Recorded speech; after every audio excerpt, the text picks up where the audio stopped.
లక్ష్మివి నా కడుపున పుట్టావమ్మా, అంటే వేరొకరి ఇంటికి లక్ష్మిగా నేను కన్యాదానం చేయగలను, ఆడపిల్లవి పుట్టావని పొంగిపోయి అంబుది స్వామి ఆకాశం అంటే సముద్రం ఆకాశాన్ని అంటుకుందిట.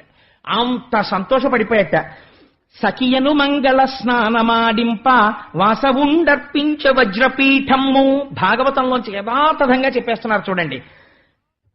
సఖియను మంగళ స్నానమాడింప వాసవుండర్పించ వజ్రపీఠము పూతన దీజలా పూర్ణ పుణ్యా కలశాలతోడ దిగ్గజములవ్వేళ జలజాత గంధికి జలకమ్ములార్చే బంగారు సరి గంచు పట్టు పుట్టమ్ము కట్టంగ సుతకిచ్చ కలశవారాశి. అంటే సముద్రుడు పట్టుపుట్టాన్ని తెచ్చిచ్చాడు కట్టుకోమని.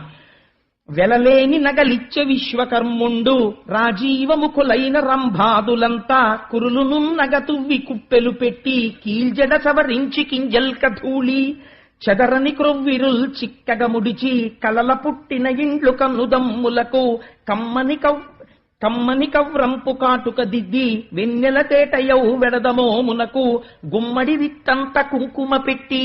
రంభాదులు వచ్చారట.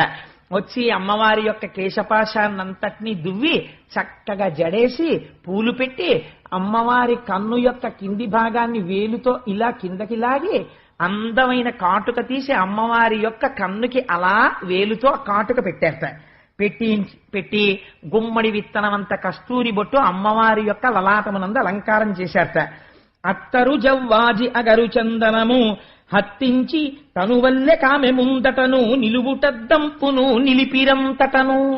అమ్మవారికి ఒంటికి కస్తూరి జవ్వాజి ఇలాంటివన్నీ రాసి నిలువుటద్దం తీసుకొచ్చి ఆవిడ ముందు పెట్టారట. చూసుకోమ్మా ఎంత అందంగా ఉన్నావో అని. నిజంగా మహానుభావుడు పోతన గారు ఎలా దర్శించారో ఈ రచన చేసినటువంటి ముదివర్తి కొండమాచారుల వారు అలా దర్శనం చేశారండి. ఆడపిల్ల సాధారణంగా అంత అలంకారం చేసేసి చూసుకో అమ్మా అని అద్దం పెడితే వెంటనే ఒక పని చేస్తారు, ఓసారి ఇలా అనుకుంటారు. అలా ఆయన ఎంత దర్శనం చేశారో చూడండి. కనురూపు శ్రీ లక్ష్మి దర్పణం బందు కనుబొమ్మ నిక్కగా కనుగొని నవ్వి సింహాసనము డిగ్గి చెంగల్వదండ చేదాల్చి అచ్చరల్ చేరికొల్వంగా కుచ్చెళ్ళు మీ గాళ్ళు గునిసియాడంగా గరుడ గంధర్వ రక్షస యక్ష దివిజ సంగ మధ్యమునకు సరుగున వచ్చే. ఆ చేతిలో చెంగల్వ పూలదండ పట్టుకుని ఆ యక్ష రాక్షస కిన్నెర కింపురుష గణాల మధ్యలోకి లక్ష్మీదేవి వచ్చిందిట.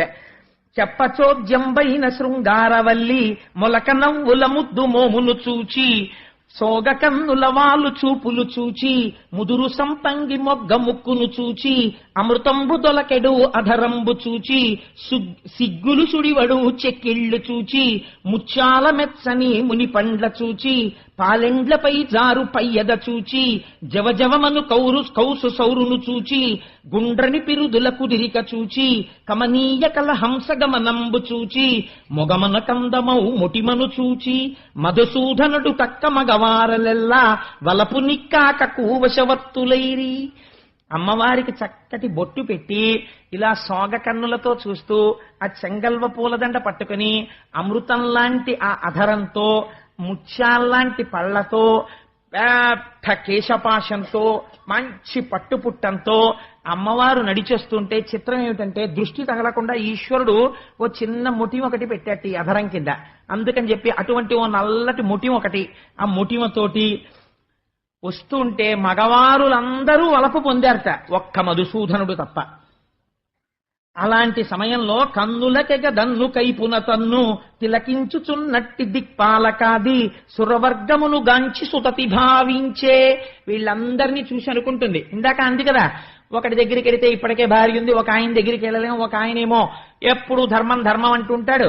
అది చెప్పడానికి ఒకడంట రానివాడొకడు జారుండు, ఒకడు రక్త పిపాసి ఒక్కడు జడధి, ఒక్కడు తిరిపెగాడొకడు చెంచలుడు, కాయకంటి ఒకండు కటికవాడొకడు, ఒక్కటి తరకైన ఒక్కటి తాలు. ఒక గుణం ఉంటే ఒక గుణం లేదు.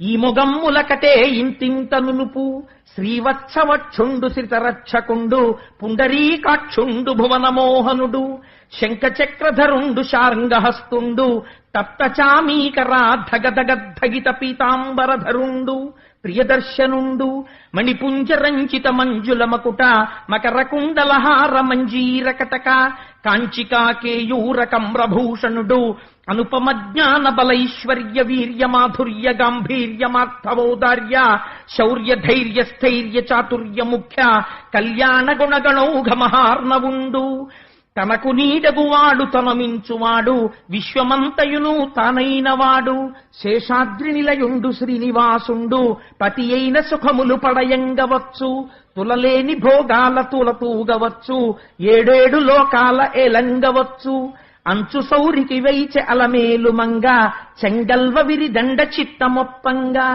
సకల జగంబులు జయవెట్టుచుండ శచి గౌరియువాణి సర్వేశ్వరునకు తల ఎంటి పన్నీట తానమాడించి మరి నారాయణుడికి కూడా మంగళ స్నానం చేయించాలి కదా, అందుకని శచీదేవి సరస్వతీదేవి పార్వతీదేవి కలిసి ఆయనకి మంగళ స్నానం చేయించారట. తడియొత్తి వేణుపత్రములంత చేసిన మంబులను దిద్దిన వభూషణముల గైసే యది విజవర్గంబులు కొలువా కదలనై రావణ గజముపై స్వామి ఆయనకి తలస్నానం చేయించి తువ్వాలు పెట్టి చక్కగా తల జుత్తంతా ఒత్తేసి మళ్ళీ చక్కగా దువ్వేసి కిరీటం పెట్టేసి ఊర్ధ్వపుండ్రాలు పెట్టేసి స్వామివారిని ఐరావణ ఆ రావణ వాహనం మీద తీసుకుని వెళ్ళారట సభలోకి. తీసుకెళితే కేశవాయంచును కీరముల్ పలుక నారాయణాయంచు నమళులు పలుక మాధవాయంచును మధుపముల్ పలుక గోవిందయనచును కోయిల